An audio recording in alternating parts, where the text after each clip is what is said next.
Hey, this is Mateo. I just want to do a quick preview of the updates here to YouTube Creator AI. You can see it's a new look.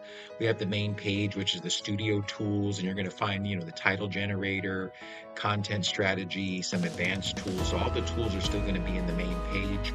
But we also have a research lab here. You can paste any video URL or channel handle or a topic, and it's going to analyze the data and give you some ideas of what to do for that particular topic. You can also just go to our topic scout,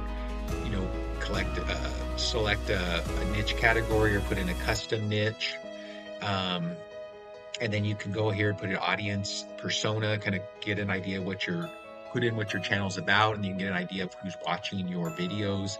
And we also have the ideation suite. So this kind of walks you through of, creating a full video package. You can start with your own topic, or you go to the topic scout, or put in an evergreen idea. And then once you select one of these ideas, it'll move on to creating a script, a thumbnail, titles.